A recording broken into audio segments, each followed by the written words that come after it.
Hello and welcome to the Film Pulse Podcast. This is episode number 410. My name's Adam Patterson. With me today, we've got Kevin Rakestraw. Hey, Kevin. Yeah. This week on the show, we'll be taking a look at A Quiet Place Part 2.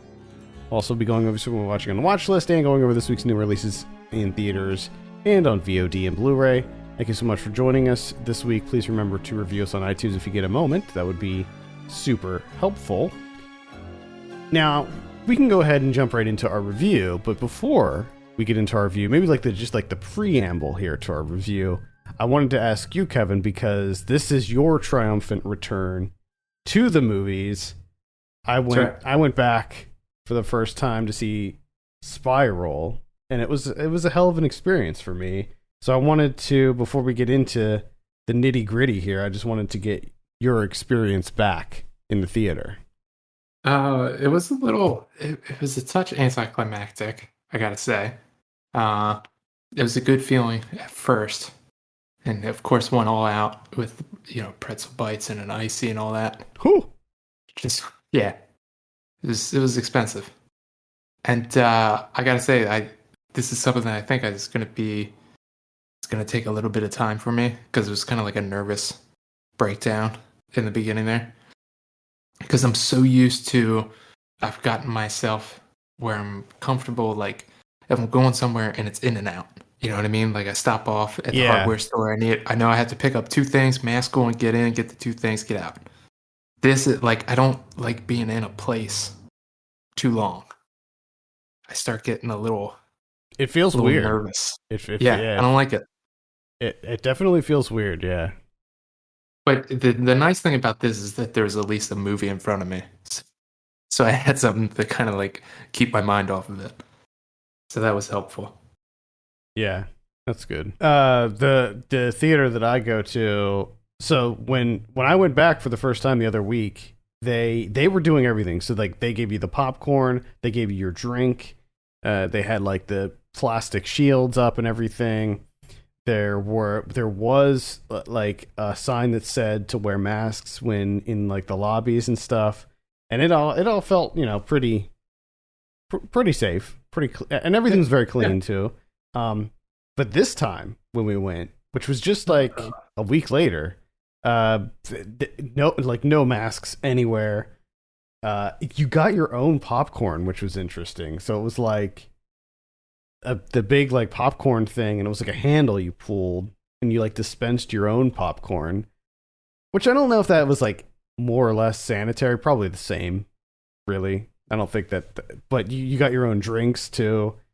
So yeah, it was like a very, very different vibe going into it this time. Yeah, things are quickly getting thrown out the window. Yeah, I've noticed. But most of the people that were in the theater were wearing masks, like voluntarily. So like there was a sign, they took down the sign that said you had to wear them, and there was a sign that said that it's encouraged. And the employees, I'm pretty sure that most of the employees were wearing masks, if not all of them. And then almost everybody in the theater, I'm pretty sure, yeah, almost everybody. There were more people this time around than last time too. So people are starting to venture out into the theaters.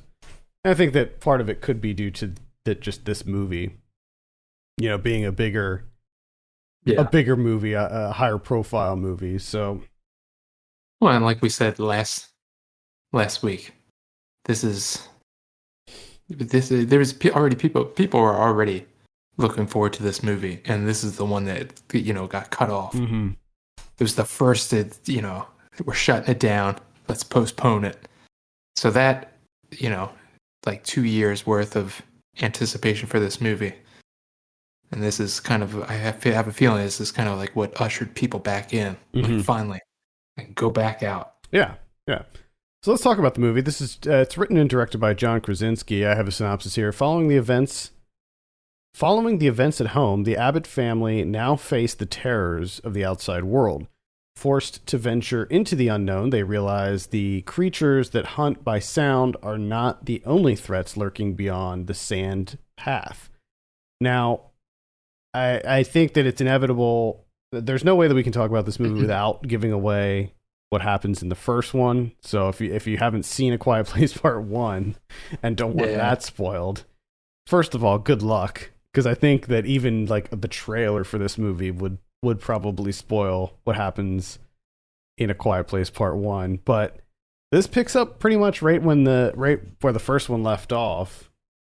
Now I didn't rewatch the first one. I kind of wish I would have now, because it made me realize like I kind of forgot some things that happened in the first one. But we'll start with you, Kevin. What were your initial impressions of A Quiet Place Part 2? I gotta say, I really liked the kind of using almost like a prequel, like a small window of a prequel to tie in to where the first one dropped off and where you're getting slapped back in on this one. I just thought that like Noah Jupe's character having that kind of like traumatic flashback. Mm-hmm. I thought that was a really neat idea. I really liked that. Yeah, same here. I was concerned about that, actually, because that scene we do see in the trailer, not in its entirety, but we see a lot of that scene in the trailer. There's one trailer where the whole trailer is just that one scene. And so I was a little concerned because I had a feeling that was going to be at the beginning of the movie, and it's so well shot, and the action is so intense, and it's such a big sequence. I was like, oh man, like, can the rest of the movie hold up to this opening? Like, I was concerned that they were going to open on that, and it was going to be like a big moment, and then the rest of the movie was going to feel like it doesn't quite live up to that. And for me, at least, I would say that's not really the case here. For me, I think it a little bit was, but I do, because one of the main things that I remember from A Quiet Place 1 is Krasinski's character just being a bit much. Like, he's just, and with him, writing and directing, and then making his character this, like super dad, it was a bit comedic at times, especially in the first one. But I love, because in the first one it's just him constantly super serious dad face, finger up to his mouth, like shushing it up. Like, that's all he ever did. Just, I mean, a murder look on his face, telling everyone to shut up and be quiet, like they don't know.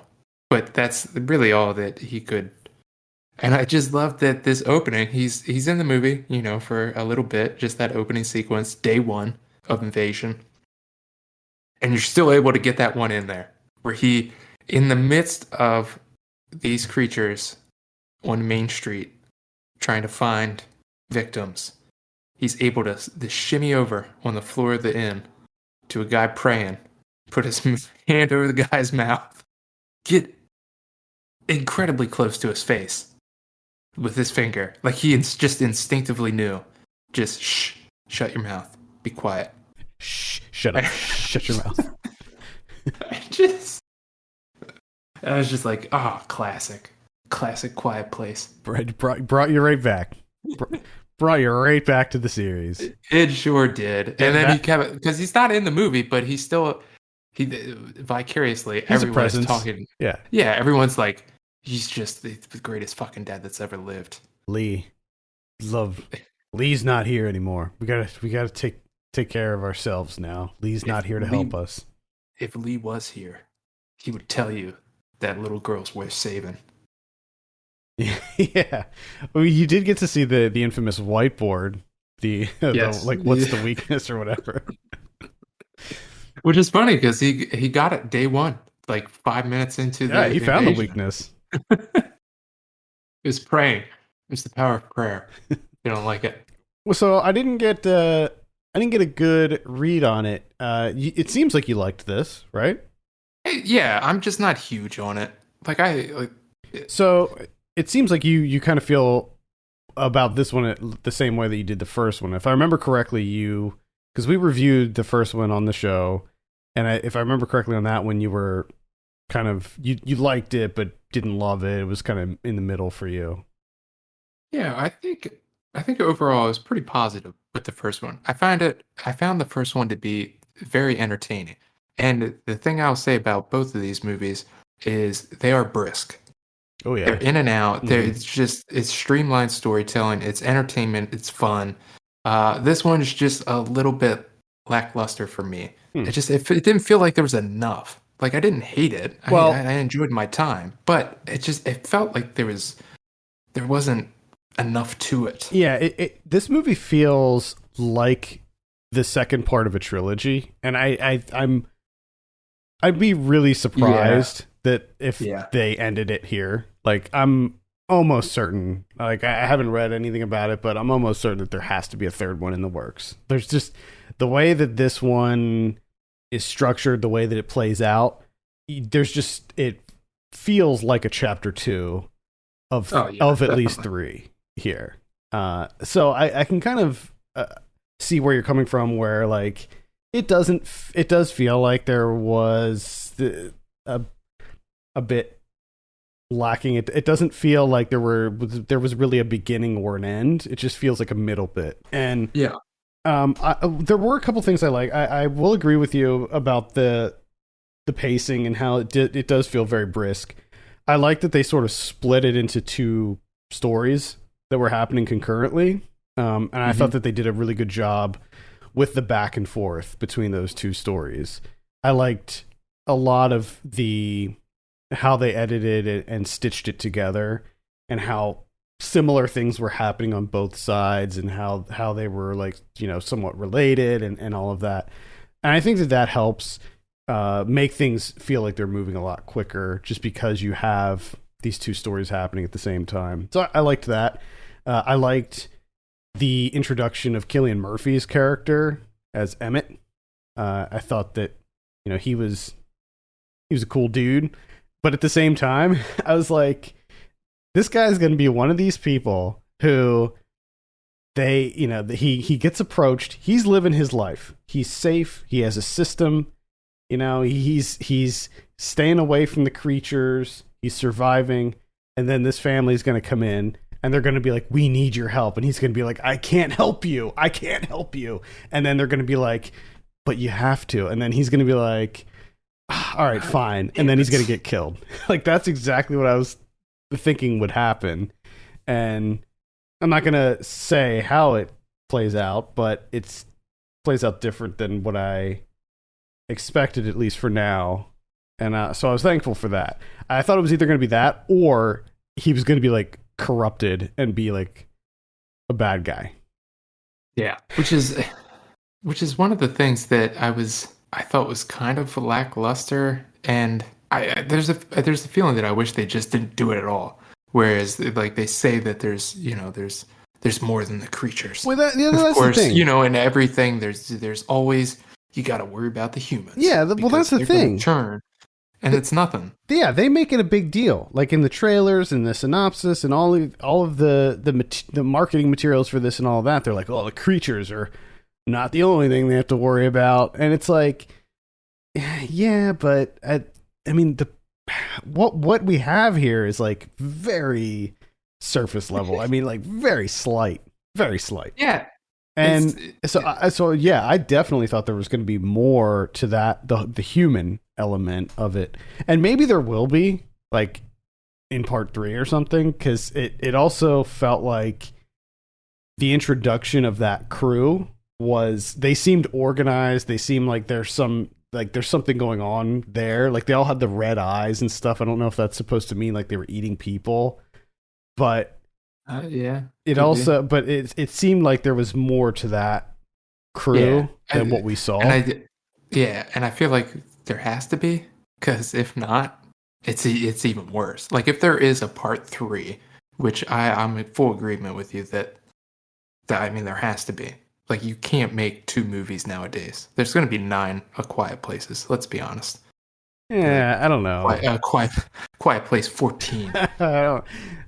In 2032. Yeah, I don't. I'm calling it now. That, but I'm calling it now, because they're going to hand it over to someone, and they're just going to keep running with it. But if in a part 3 they don't expound on that at all, and like that's it for them as a whole, like it retroactively makes it worse. No, they have to. There's just no You way. have to. There's no way that they won't expand on that aspect of it. Well, and especially considering like what you find out from there, and it's like you've been on the water the entire time, and you haven't figured anything out. Like nothing's like piqued your interest. Like, hey, you know what? Yeah, I wonder. Maybe over there. Maybe let's try going over. Yeah. They're definitely going to explore that more. I like that they brought the whole. Everybody came back from the first one. I liked that they were able to get everybody back in here. I think that they did introduce some new elements. I think that this movie did. It checked a lot of the right sequel boxes. It expanded the lore of the Quiet Place universe. It developed the characters more. It had bigger moments to it than the original. Not necessarily better, but bigger. And it opened up the world more. We got to see more of the world. It introduced more characters, and like the synopsis says, they have to venture off their property. They have to find people. Emily Blunt's great in this. I think everybody does a really great job. Millicent Simmons is quite good. I think that they give her a lot more to work with this time around. Yeah. And she's great in it. Everybody is, really. So overall, I enjoyed it as well. I didn't love it. I don't think it's like the best horror movie ever made or anything like that. But for me, it's pretty much on the same level as the first one. Yeah, I just think the first one's, vastly superior, because this feels like a bit of a rehash. Because even though you say like it opened up a little bit more, we have a little bit more development. Like, to me, the time invested with what new information is gleaned from this is not a whole lot. Correct. Like, we learn like one new thing about them, the creatures, and we don't really, like, maybe there's other people, but like that's still up in the air. So you know what I mean? Like, it's an hour and a half to get like one step forward. It just seems like we didn't really traverse a whole lot of ground with the time that we spent here. I think that the weight of what happened in this one we won't really know for sure until the third one. Which, again, like that, I don't know if that's necessarily a good thing or a bad thing or what, but and if they don't make a third one, then this movie is very bad. That's what I think is it's kind of odd, is that you're kind of thrust into that situation where like your critique of this movie is kind of stuck in suspension because you're waiting to see what they do with the third one, that's the problem with like kind of modern filmmaking now, is everything's kind of broken into trilogies. So you're kind of like, well, I gotta hold off on it and see. Like, the movie should just be able to stand alone. Like, this should be a solid second film. You shouldn't have to, your thoughts on it shouldn't have to be weighted against the third one to see what they do development wise. Just give me a little more development in the second one. Yeah, as it is, I don't think that this movie can stand on its own as like a standalone sequel. Like, I think that it really needs that third entry to make it feel complete. Yeah, and if that third entry doesn't exist, then I think that this movie just does end up feeling a bit lackluster. Yeah, because I think at that point, I 100% agree with you. Like, if like a year or so, maybe 3 years tops from now, we don't get A Quiet Place Part 3, it's just going to be like one of those things where you're just like, oh man, you remember they made a sequel to A Quiet Place? Whatever happened to that? Like, why'd they just stop? That's weird. Yeah. Yep. I'm almost certain that that a third one is. Yeah, you have to. Like, I will say this, something that I enjoy with the creatures I got to see a little bit more of between the the origin, Invasion Day, and then what happens towards the end. But it's also something that irks me a little bit with this franchise or this world is I love how quick they are and how they just slap people around. Yeah, and it's just they just a swipe, you're smacked up against the wall, you're flung like 100 feet. Like, it's just, I don't know why, but there's something about it when they're just running around smacking people left and right. I'm just like, God damn, these guys, they're pretty incredible. yeah, But I like the creatures. the thing that irks me a little bit is that anytime the main characters have to deal with them, they're Slow tentative. and yeah, They're pensive. They're like, oh, let me show my situations. You have long ass arms. Just flail them shits. It doesn't even matter if just you get wildly feedback. swing. Like even if you think that there's a chance that there's a living creature in your vicinity, you just swing. Well, that's the thing that gets me with like the feedback thing, like their quote unquote weakness. Like you got your amphitheater speaker thing going on with your face. You would think that you're just flailing your arms around, just like in a defensive mode. And I guess it's like just paralyzing to them. Like it just completely paralyzes them. It might be, but I also, they come out of nowhere and they just slice you in half, like the first sound that they hear. But everyone else, it's like, let me come out, roar a little bit, and then kind of tiptoe around you. Yeah, when we got out of the theater, my wife brought up a good point. She was like, "Well, what's the motivation of these things? Like, are they eating the people? Because we never see them eat people. We see them, like you said, swat them and kill them. Like, are they just here to murder humans? Like, is that the point, or what? I love that idea. Is that they're like some sort of like They're like Predator. There's some sort of like demented space Dikembe Mutombos that come in and just swat the shit out of humans. That's it. They run around and they're just like denied. And they do a little finger wave. That shit is awesome. But you're right. Like what are they doing outside of not swatting humans? Exactly. Like it just seems like they're hunting living? humans. Are they just sleeping? Are they like what? Yeah, I think there's a lot that we can learn from these creatures. I think that in A Quiet Place Part 3, there's a whole lot that they have to give us. And see, that's the thing with Part 2 going into a Part 3, where like Part 2, again, it feels like all you did was reiterate that they have heightened a sense of hearing, which I got that in Part 1. Well, you learn one other thing at the end. Yeah, but one other thing. Yeah, where it's like, okay, definitely not enough. Some more. Like, I feel like over time you could have come up with some more information.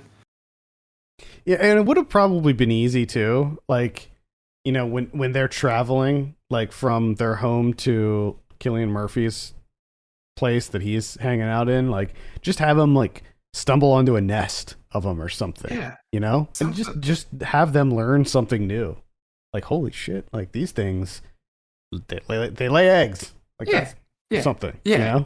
They lay eggs, or what do they eat? What are they social creatures? Do they run in packs? Or are they just every creature for themselves? Just swat as many humans as possible? Like, is this just a huge game to them? They just get dropped off, and it's just they have a little counter on their whatever the wrist equivalent is of how many humans they've swatted, and then they get back together at the end, and they tally them up, and there's a winner. What is it? What is it that they're doing?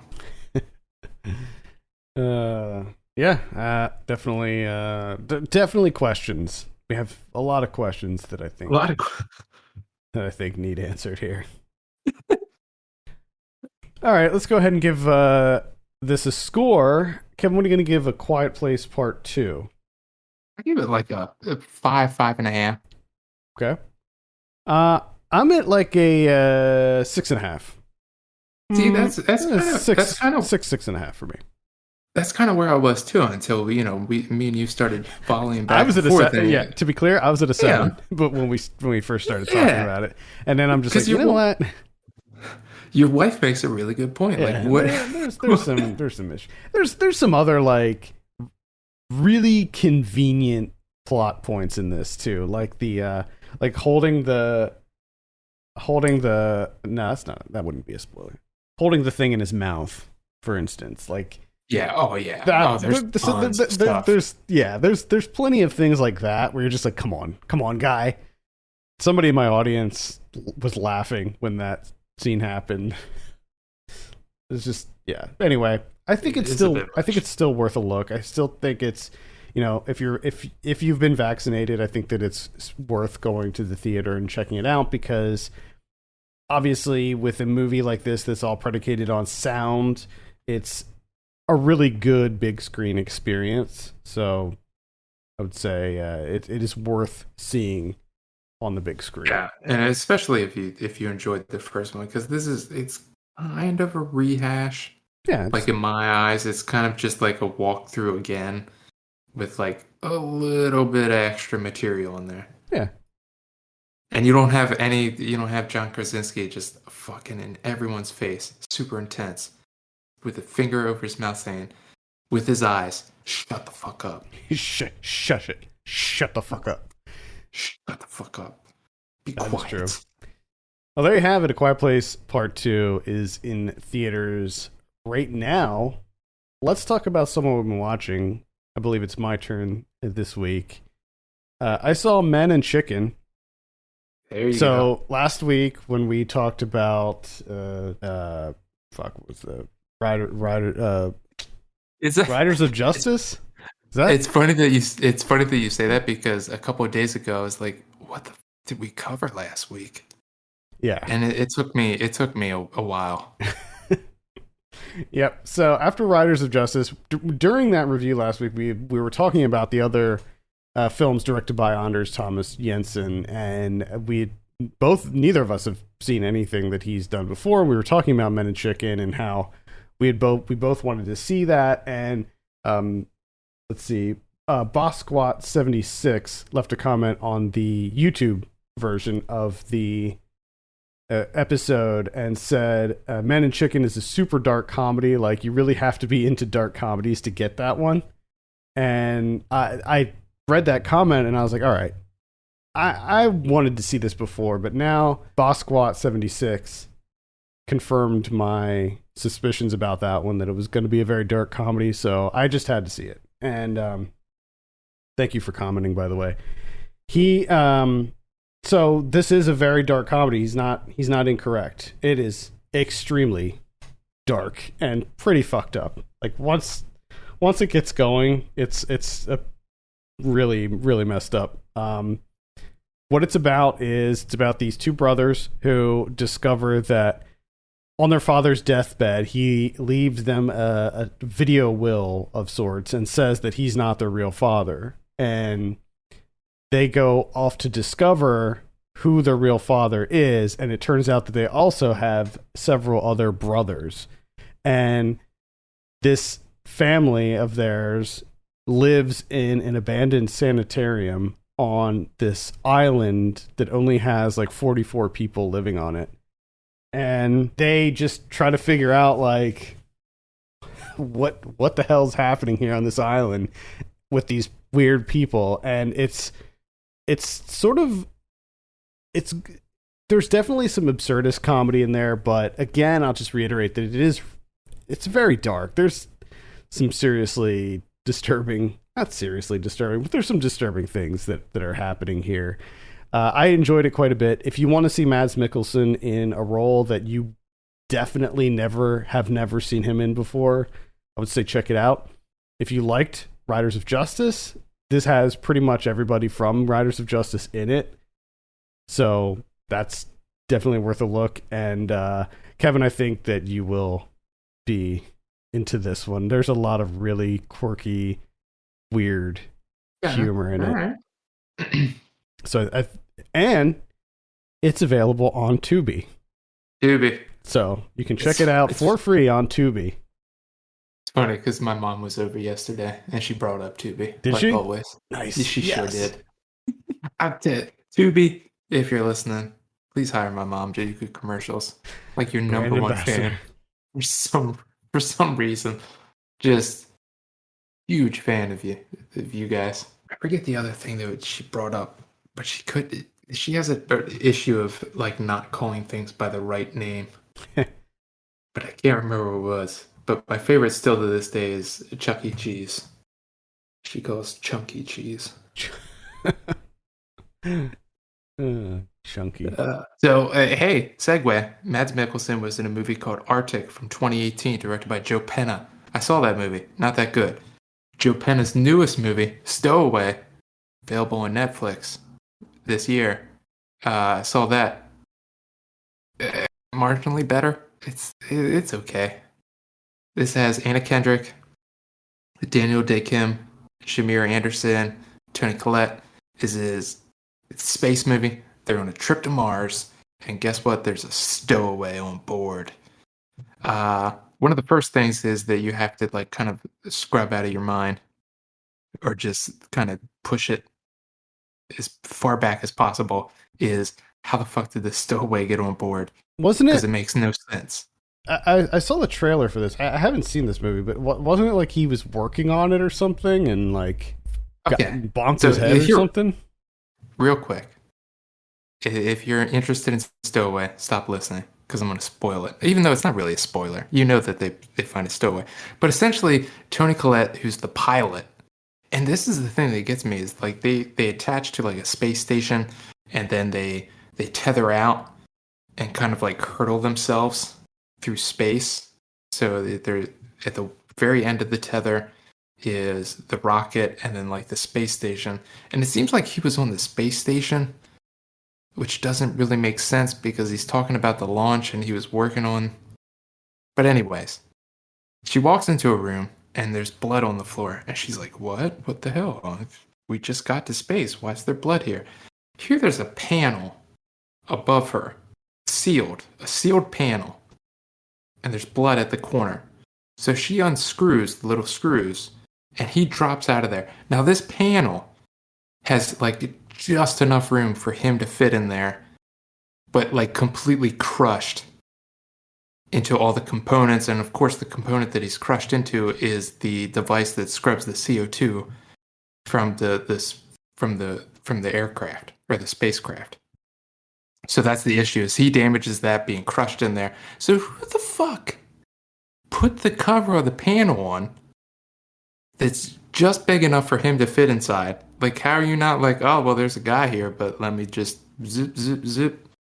I'll just seal him in there. Wait, it's never Like- addressed? No, it's never addressed. Makes no sense whatsoever. Because as soon as she like unscrews it, he falls on her, breaks her arm. So of course they have to handle that. He has damage. So they're like, man, who could believe that he even fucking lived? And of course he ruined the component, or whoever sealed him in there for God knows what reason. So essentially what the problem is they don't have enough oxygen for 4 people. So it comes down to they have enough oxygen for 3 people. And they have to essentially, they're like, hey, you weren't supposed to be here to begin with, so you're dead, all right? We're going to Mars. This is a 2-year trip. Sorry, you have to die. So they try and figure out a way, and then of course it turns into a thing where it's like, we only have enough oxygen for 2 people. So 2 of us have to die. And then there's a whole mission that they have to climb the tethers to get more oxygen, bring it back. And I mean, overall, like I said, it's one of those things that you just have to push back in your mind, because like the way they set it up is like, if you're in that situation, it's like, well, how the fuck did he get in there? It's, who cares? He's here now. We have to figure this out. So to a certain extent, I get that, but at the same time, it's like, this just doesn't make any sense. Yeah. But it's relatively captivating enough. Like, it held my interest enough throughout. It's nothing special. It's not going to wow you. With it being 2 hours long, it takes a while to get to like the 1 hour mark. But then that last hour went by pretty quick, I thought it was pretty engaging from then on out. But I don't know if I'm really going to remember it. Outside of like, I have a feeling that occasionally throughout my life, I'm just going to be like, well, how the fuck did he get up there though? Interesting. All right. Okay. Well, I saw a Netflix one too, and that was Stowaway, by the way. I saw Bo Burnham's new special, Inside, which is on dropped on Netflix this weekend. Mm-hmm. Really good. I mean, I guess you kind of already have to like Bo Burnham to really enjoy this, because it's a lot of Bo Burnham. But the premise here is that he, during the pandemic, he wrote and produced and shot and edited and did everything for a new special from just one room. So like he basically isolated himself in one room for over a year and did this special from start to finish. And he did everything on his own. So he wrote everything, did all the performances, did all the music, did everything, editing, all of that on his own. And it's really good. Like if you like Bo Burnham, this is like top level Bo Burnham stuff. There's like a lot of his content there's a lot of layers to it. It's a really kind of self-reflective. It seems often very tortured. It is really, it's funny. It's really well made. So really impressive. Even if you're not like super familiar with Bo Burnham's work, I would say that this is worth a look. It's a little bit experimental. It's not like your typical comedy special. That's why I'm even mentioning it and why I logged it on Letterboxd. Like I don't log comedy specials on Letterboxd, especially like stand-up comedy specials, but this is definitely different than that. It's mostly music, but he has like he has like all these different lights and like props and stuff that he uses. And yeah, it's quite good. So I highly recommend Bo Burnham, Inside. And it looks like a lot of people are loving this on Letterboxd. I'm looking at it here for the first time. Yeah, I just looked up. This is one of those things that I don't get. I just don't understand it. You don't like Bo Burnham? Insufferable. Absolutely full-on hate. I tried watching, like, one of the first things that was, like, everyone was losing their minds about. I can't remember what it is. And I was like, oh, I'll give this a shot. I think I made it, like, 5 minutes. I can't do it. It's just something about him. Interesting. I don't know, maybe give this one a look and see if you can make it 5 minutes through this one. Not gonna. Okay. I like myself too much. Yeah, that's fine. But I'm glad you enjoyed it. Yeah, I'm glad you like your Bo Burnham. I'm happy for you. Yeah. I mean, he's not like my favorite comedian or anything, but I think he's like I think he's a genius. I think that he is like so incredibly talented, and like I think his stuff's on another level. Seems okay. A lot of contradictions in there. Because you like he's not your favorite, that you immediately hit him with that genius. Well, yeah, no, I don't like. The thing about a lot of Bo Burnham stuff is that I'm not like laughing. I'm not knee slapping. Yeah. You know. Yeah. But I walk away from a Bo Burnham special and I'm thinking, like I'm thinking, like, man, right. that was like surprisingly deep. So it's, you know, I don't think he's the funniest dude ever, but I think that his stuff is always thought provoking. Okay, I got you now. I was thinking surface level stuff here. Yeah. That's my fault. That's all me. The only other thing I watched is Robert Altman, 1974, California Split. This is the buddy comedy with George Segal and Elliot Gould. These guys, they're really into gambling. They just fucking love to gamble. And they meet at a poker house. These old school, they have all these tables set up. You just go in and you play some poker. And they explain it to you at the beginning, you know, how it was in the 70s in these poker houses. and like anyone could just come and play some poker. And these two kind of become friends during a day there, and they kind of they're kind of like feeding off of each other, right? Where Elliot Gould is like, that's all he does. He's just like, he's at the horse tracks. He's doing everything. He's just always looking for bets. He's just like, they go to a boxing match. He's betting with everyone in the stands on the actual match itself. And then a fight breaks out in the stands. He's betting on that. He wants some action. Like, he's just always looking for some action to make some money. And George Segal kind of gets pulled into it, where he's kind of like, he just likes to play poker now and then. He likes to do a little bit of gambling, but he kind of gets sucked into this because he's just like, it's exciting to him. So, of course, it plays out, very like a freewheeling naturalism, where it's the 70s. You have these two guys. It's a buddy comedy. So one of the issues that you have that just didn't work for me, and I think it just might have been the headspace that I was in, is like, these guys are always on. Like, they're just always on. They're always doing bits. And like, they're always arguing, bickering, yelling. Like, there's just so much going on in the 70s in American films where, like, every scene is just jam-packed with acting. And it was too much. I couldn't do it. These guys are they're annoying. I don't like them. And I didn't like spending time with them. I just, like, it's an okay movie. Like, nothing to write home about. Like, if you like these guys and what they're doing, like, if you tap into their wavelength, you will love it. And I feel like there's a part of me that, like, in a certain situation, if I tap into it, I would have loved this movie. It just didn't work out the day that I watched it. Okay. Maybe I forgot or didn't know that George Segal just died. In March. Yeah, no, this is available on the Criterion Channel, and they have like a little program of movies that he starred in. Do they have Roller Coaster from 1977?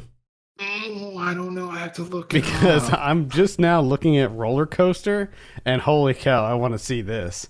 The plot is about a guile young terrorist who is able to blackmail a series of companies by placing homemade radio-controlled bombs within the central attraction of amusement parks, roller coasters. Are you fucking kidding me? Yeah. That sounds incredible. Why is that not on a Criterion? All right, well, I gotta add this to my watch list. Shit, no, the only thing they have California Split, Hot Rock, and King Rat are the three movies that they have. But this movie from 1977, Roller Coaster, it sounds incredible. Watch out for the man watching the roller coaster. Yeah, that's the tagline. Yeah, I gotta see this.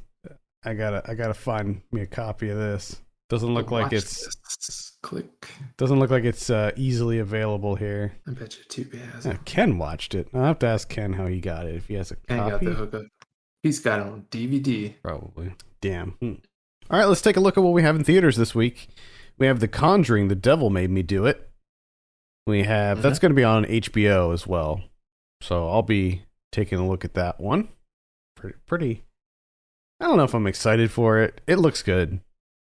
It doesn't look bad, I gotta say. Yeah, the trailers make it look good. And I just really like those two characters. Like, I think that the Ed and Lorraine duo, I think, is really good. I like the chemistry between Patrick Wilson and Vera Farmiga. So I'm all for a new movie with the two of them. We also have Vivo. That's is that a Sony? I think that might be a Sony animated one. Oh yeah.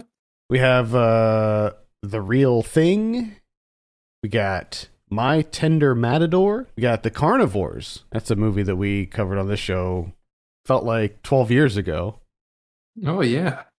That was a long time ago.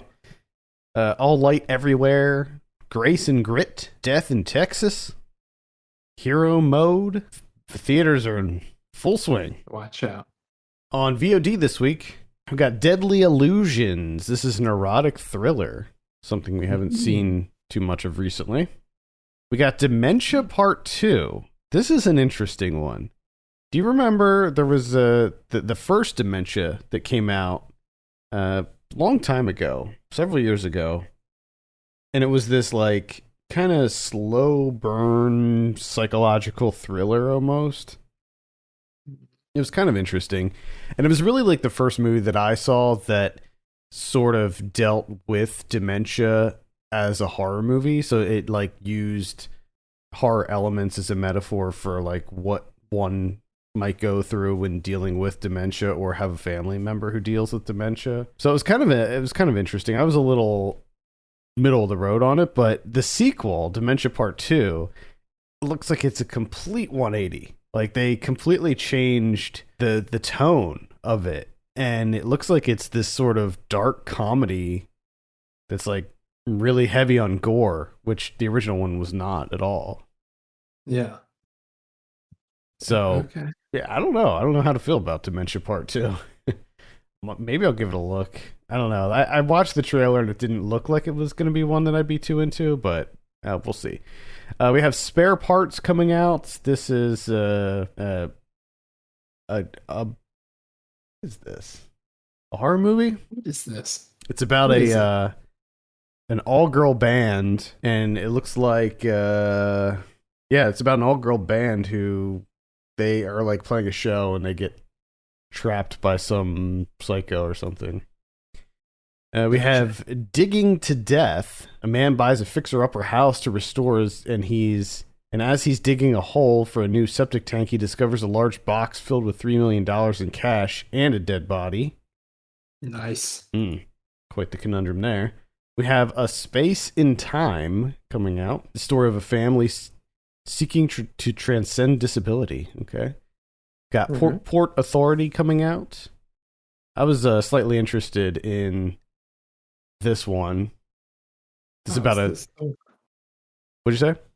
This is the one from like a couple of years back, right? Is it? I think so. Yeah. I never saw it. I remember it. What I mean by a couple of years back, I think it was like festivals. Played festivals. Everything. Oh, yeah, okay. Yeah. Could be. Could be. I mean, it's about a dude from central Pennsylvania who runs away, moves to New York City, and ends up falling in with like the I don't know if it's like a Vogue type crowd, like a ballroom type crowd, or like what the deal is. But anyway, it looks good. Let's see. We have City of Ali. That's going to be a virtual theatrical release. This is on the 3rd. Also on the 3rd, we have Caveat, which is going to be on Shudder. That's their movie of the week. Looks very odd. So this is about a lone drifter who accepts a job to look after his landlord's niece for a few days in an isolated house on a remote island.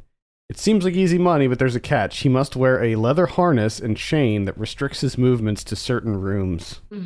Okay. Yeah, so I'm slightly interested in that one.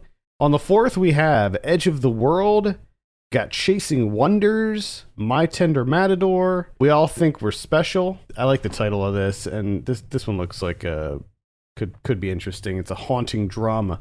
A night of reckless driving compels a car mechanic to forcibly detox his best friend, whatever the cost. Ooh. We have Undine, got Under the Stadium Lights. That's about it for VOD on Blu-ray this week.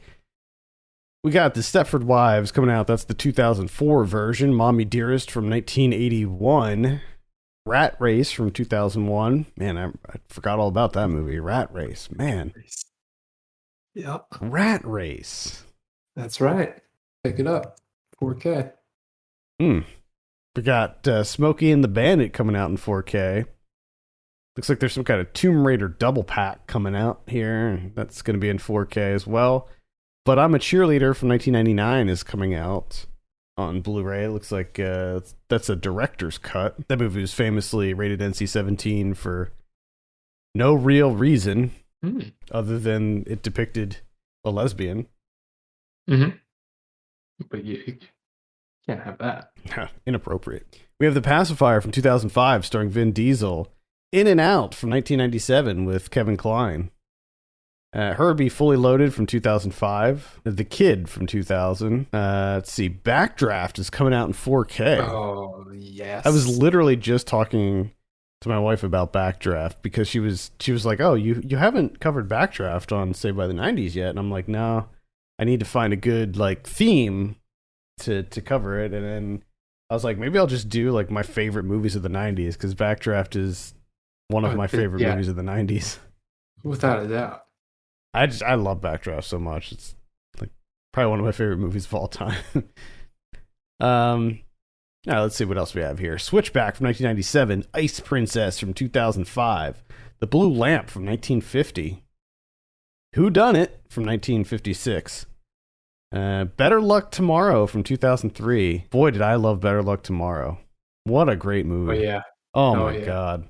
I should rewatch that actually. I haven't seen that since probably, back when it came out. But I really loved that movie. Let's see. Alpha Dog from 2006. The World to Come from last year. Buster and Billy from 1974. That's pretty much it. What about Criterion's? 0. No Criterion. Skip that first week. All right. Still a ton of other releases, so there's still plenty to watch. Without doubt. Rat Race. Rat Race. Rat Race, man. Oh, boy. Rat Race. I think that's going to do it for this week. Thank you so much for listening. You can send us your questions and topics to podcast@filmpulse.net. You can follow us on Twitter @filmpulse.net and @filmpulsekevin. And if you have a minute, consider reviewing us on iTunes. That would be amazing. For Kevin Rakestraw, my name's Adam Patterson. We'll see you next week.